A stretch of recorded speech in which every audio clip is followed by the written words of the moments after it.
მშვიდობის არი Open Media-ის ეთერში ქართულენოვანი ამბების დროა და მე ანა ტანდარიანი გახლავართ. სომხეთის შინაგანი საქმეთა მინისტრის დელეგაცია თბილისში ქართული რეფორმების გამოცდილებას გაეცნო. სომხეთის შინაგან საქმეთა მინისტრის არფინე სარგისიანის ხელმძღვანელობით დელეგაცია თბილისს ორდღიანი სამუშაო ვიზიტით ეწვია. ვიზიტის მიზანი საქართველოს სამართალდამცავ და საჯარო მომსახურების სფეროში განხორციელებული რეფორმების გაცნობა იყო. სომხურმა დელეგაციამ დაათვალიერა საქართველოს შინაგანი საქმეთა სამინისტროს საზოგადოებრივი უსაფრთხოების მართვის ცენტრი, შინაგანი საქმეთა სამინისტროს აკადემია, საპატრულო პოლიციის დეპარტამენტი და მომსახურების სააგენტო. მათ ასევე მოინახულეს იუსტიციის სახლი. ვიზიტის ფარგლებში სტუმრები გაეცნენ ქართული მართლმსაჯულების ისეთ მიმართულეებს, როგორიცაა კრიზისული სიტუაციების მართვა, ელექტრონული მონიტორინგის სისტემები, პოლიციელთა მომზადების პროგრამები და მოქალაქეთათვის მომსახურების მიწოდების ერთი ფანჯარის პრინციპით. მხარეებმა განიხილეს ორი ქვეყნის სამართალდამცავ უწყებებს შორის თანამშრომლობის გააღრმავებისა და გამოცდილების გაზიარების საკითხები. არფინე სარგისიანმა მადლობა გადაუხადა ქართველ კოლეგებს მასპინძლობისათვის და ხაზი გაუსვა, რომ უწყებებს შორის მჭიდრო თანამშრომლობა ორ ქვეყანას შორის მეგობრული ურთიერთობების გამყარებას უწყობს ხელს. თბილისში ორდღიანი სამუშაო ვიზიტის ფარგლებში სომხეთის რესპუბლიკის შინაგან საქმეთა მინისტრი არფინე სარგისიანი საქართველოს პრემიერ-მინისტრ ირაკლი კობახიძესაც შეხვდა. შეხვედრას ესწრებოდნენ საქართველოს შინაგანი საქმეთა მინისტრი გეკა გელაძე და საქართველოში სომხეთის რესპუბლიკის ელჩი აშოტ სმბატიანი.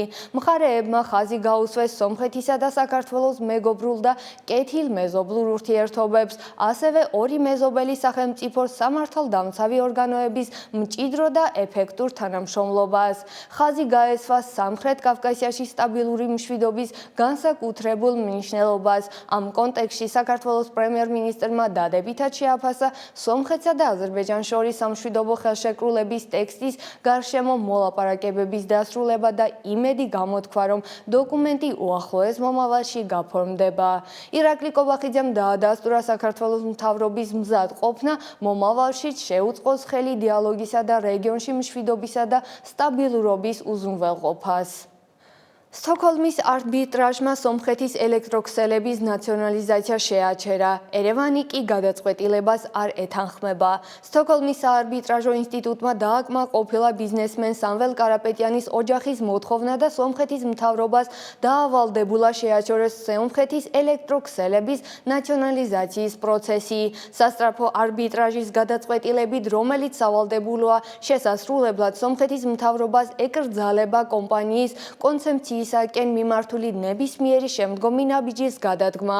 არბიტრაჟის შეფასებით სომხეთის ქმედებები სერიოზულ ეჭვებს იწვევს ქვეყნის მიერ კვიპროსთან გაფორმებული ინსტიტუციების დაცვის შეთანხმების შესრულებასთან დაკავშირებით. საპასუხოდ სომხეთის მთავრობამ განაცხადა, რომ არბიტრაჟის მიერ განხილული საკითხები განსხვავდება კომპანიაში დროებითი მმართველის დანიშვნის მიზნებისაგან. მათი თქმით, დროებითი მმართველის დანიშვნა ემსახურება ენერგეტიკული კრიზისის სახელმწიფო უსაფრთხოების რისკებისა და კორუფციის პრევენციას. განცხადებაში ასევე ნათქვამია, რომ მიუხედავად უცხოური არბიტრაჟის გადაწყვეტილებების პატივცემისა, ყველა ვალდებულია იხელმძღვანელოს სომხეთის კანონმდებლობით. ცნობისათვის სომხეთის ელექტროქსელების ნაციონალიზაციის პროცესი მას შემდეგ დაიწყო, რაც მისმა მფლობელმა სამվել კარაპეტიანმა ეკლესიის მხარდამჭერი განცხადება გააკეთა, რის შედეგადაც ის დააკავეს. პარლამენტმა კი რიგგარეშე წესით მიიღო კანონი, რომელიც მთავრობას კომპანიის მართვის ხელში აღების უფლებას აძლევს.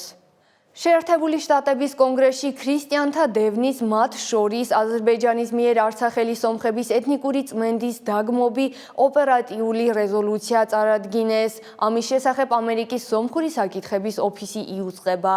რეზოლუციები სენატში სენატორმა ჯოშ პოლიმ, ხოლო წარმომადგენელთა პალატაში კონგრესმენმა რაილი მურმა წარადგინეს. დოკუმენტები ასახავს და ამყარებს კონგრესში სომხი ქრისტიანების წინაშე მდგარი არსებობის საფრთხეების აღიარებას. ამერიკის სომხური საკითხების ოფისის აღმასრულებელი დირექტორის თქმით, რეზოლუციები ასევე ეხება თურქეთსა და სირიაში მცხოვრები ქრისტიანების, მათ შორის სომხების სისტემურ დევნას.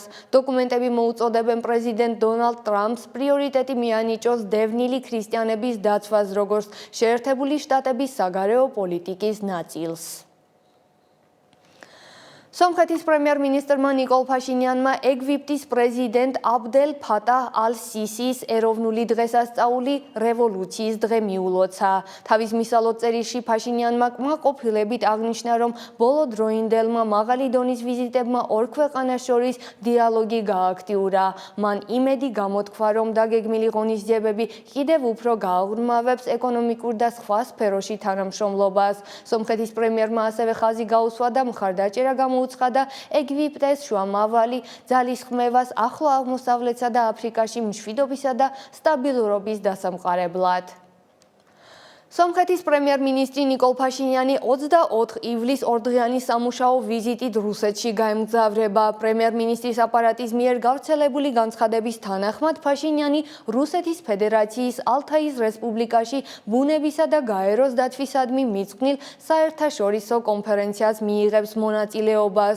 განცხადებაში სხვა დეტალები მითითებული არ არის. სომხეთის პრემიერ-მინისტრი ბოლოს რუსეთს 8 მაისს ეწვია მოსკოვში დიდ სამამულო ომში გამარჯვებისადმი მიწყვნილ ღონისძიებაზე დასასწრებად. ნიკოლ ფაშინიანმა თავის ბოლო დიდ პრესკონფერენციაზე განაცხადა, რომ 20 წლის შემდეგ სომხეთს ევროკავშირის შემადგენლობაში წარმოუდგენია, მაგრამ რას მოგცემს ჩვენ ილუზიების გარეშე რეალურად ეს შესაძლო წევრობა. ჩვენმა კოლეგამ სიმონ ჰოვანისიანმა ეს კითხვა დაუსვა როგორც დამოუკიდებელ ეკონომისტს, ისე ეროვნული ასამბლეის ევროპული ინტეგრაციის საკითხა მუდმივ კომისიის თავმჯდომარეს. ვიქნებით თუ არა 20 წელიწადში ევროკავშირში როგორც პრემიერ-მინისტრ ნიკოლ ფაშინიანს სურს, ეს სახიფათო თამაშია. ამბობს ეკონომისტი აღასი თავადიანი და დამატებით ფაქტებს ასახელებს. ბოლო 7 წლის განმავლობაში ევრაზიის ეკონომიკურ კავშირში ექსპორტი 5ჯერ გაიზარდა. სამაგიეროდ 10%-ით შემცირდა ევროკავშირში ექსპორტი. სანამ შენი საქონელი ევროკავშირის ბაზარზე მიაღწევს, სატრანსპორტო ხარჯები იმდენად დიდია, რომ ფასი ორმაგდება და ამ სატრანსპორტო ხარჯების შესამცირებლად უნდა ვთქვათ თურქეთის საზღვარი გაიხსნას. ანუ ნათლად უნდა გვესმოდეს, ევროკავშირისკენ გზა პირველ რიგში თურქეთზე გადის. და აქ ჩდება კითხვა, კარგი, თუ ეს ყველაფერი არის, ეს დაბრკოლებები არ არის, უკეთესი არ არის, რომ საბაჟო გადასახადების გაუქმებაზე კი არ იფიქრო, არამედ ვთქვათ ისეთი პროდუქტი უზრუნველყო, რომელზეც საბაჟო გადასახადები როლს არ თამაშობს. მაგალითად, არგენტინულ ღვინოს ძალიან კარგი წარმომადგენლობა აქვს ევროკავშირის ბაზარზე, იმის დამიუხედავად, რომ არგენტინა ევროკავშირის წევრი არ არის. სპეციალისტი ასევე აღნიშნავს, რომ კონკურენცია დიდია და სტანდარტები მაღალი. მათ უნდა მივაღწიოთ. სომხეთიდან ევროკავშირში საქონლის ექსპორტის პროცენტული მაჩვენებლის შემცირებაზე საუბრისას, ეროვნული ასამბლეის ევროპული ინტეგრაციის საკითხთა მუდმივი კომისიის თავმჯდომარე არმან იეღოიანი ამბობს, რომ ეს რუსეთ-უკრაინის ომთანაა დაკავშირებული. ის ასევე განმარტავს, რატომ არის ევროკავშირი ჩვენი რეგიონით დაინტერესებული. ისინი ცდილობენ თავიანთი ასე თქვათ წარმატება გაიზიაროს, სანაცვლოდ კი მიიღონ პროგნოზირებადობა, პროგნოზირებადი მეზობლები, პროგნოზირებადი გარემო და ასე შემდეგ. იეღოიანი ამბობს, რომ ევროკავშირში შესვლამდე სახელმწიფოები რეფორმებს ატარებენ, რომლებიც ნებისმიერ შემთხვევაში ქვეყნისთვისაა, როგორც მაგალითად საქართველოს შემთხვევაშია. ევროპულ ბაზარზე შეიძლება გავიდეს ჩვენი სასოფლო-სამეურნეო გადამუშავებული პროდუქტი, ხორცპროდუქტები, ამბობს იეღოიანი და ხაზს უსვამს, რომ ბაზარი მიზანმიმართულად უნდა შეირჩეს. ღვინო არ უნდა გაიყიდოს მაგალითად იტალიაში, სადაც ასობით წელია ამ საქმეს აკეთებენ. სამაგიეროდ, წარმატებით შეიძლება ღვინის გაყიდვა ბალტიისპირეთის ქვეყნებში და შეუძლიათ თუ არა ევროპას მოაგვაროს ჩვენი ქვეყნის სასურსათო მოთხოვნის საკითხი. მაგალითად, სომხეთის შიდა მოხმარების ხორბლის დაახლოებით 70% იმპორტირებულია, ძირითადად რუსეთიდან. უნდა გადავჭრათ ენერგეტიკული უსაფრთხოება, წყლის უსაფრთხოება, უნდა გადავჭრათ ასევე მარცვლეულის უსაფრთხოება, რომელიც ასევე არ გვაქვს, რადგან მარცვლეულის რაოდენობა, რომელიც ჩვენთან არის, არ ყოფნის. სოფლის მეურნეობა ამ 7 წლის განმავლობაში დაახლოებით 16-17%-ით დაეცა, ანუ ჩვენს სოფლის მეურნეობას სათანადო ყურადღებას არ ვაქცევთ. ეს ის საკითხებია, რომლებიც დიახ, ყურადღებას იმსახურებს, მაგრამ ჩვენ ხომ გრძელვადიან პერსპექტივაზე ვსაუბრობთ, არა ჩვენ მომავალ წელზე არ ვსაუბრობთ. ანუ თქვენი კითხვის გადაწყვეტა გრძელვადიან გარკვეულ სტრატეგიებშია. დიახ, ბუნებრივია, თუ ჩვენ სწორედ ამ მომენტში, სწორედ მომავალ თვეში მივიღებთ ასეთ გადაწყვეტილებას, დიახ, იქ იმ მიწოდების ჯაჭვში შეიძლება პრობლემა წარმოიშვას. ამან შეიძლება გამოიწვიოს ბაზარზე გარკვეული ფასების არასტაბილურობა. ამიტომაც ჩვენ ყველაფერს ვაკეთებთ ძალიან მშვიდად, დაბალანსებულად, 1000-ჯერ ვზომავთ და ერთხელ ვჭრით. ეკონომისტი ფიქრობს, რომ გაუთრელად ნაჩკარები განცხადებები კეთდება, რაც სახიფათოა. იეღოიანი კი ფიქრობს, რომ ეკ ეკონომიკური სტრუქტურაა და ჩვენს განცხადებებს ამ კუთხით რაიმე გავლენა არ შეიძლება ჰქონდეს. სხვა საკითხია პოლიტიკური. გლუვი იქნება ევროპისკენ გზა, თუ ეკონომისტის მოყვანილი ციტატის თანახმად, ბნელი და ცივი წლები გველის. საკითხი ჯერ კიდევ დღის წესრიგშია.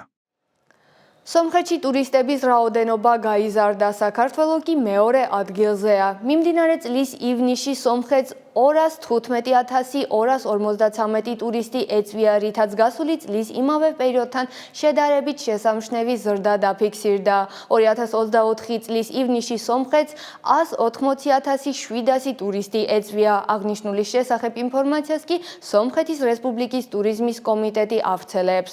კომიტეტმა ასევე განაცხადა, რომ 2025 წლის იანვარ-ივნისში სომხეთში ყველაზე მეტი ტურისტული ვიზიტი დაფიქსირდა რუსეთიდან, საქართველოდან, ირანიდან, შეერთებული შტატებიდან და ჩინეთიდან. ეს იყო ყველაფერი, რისი გაზიარებაც გვინდოდა დღეს. გამოიწერეთ ჩვენი გვერდები სოციალურ მედიაში ყველა პლატფორმაზე და არ დაგავიწყდეთ გამოწერა ჩვენი ქართულენოვანი YouTube არხისა. მადლობა ყურადღებისთვის და გემშვიდობებით.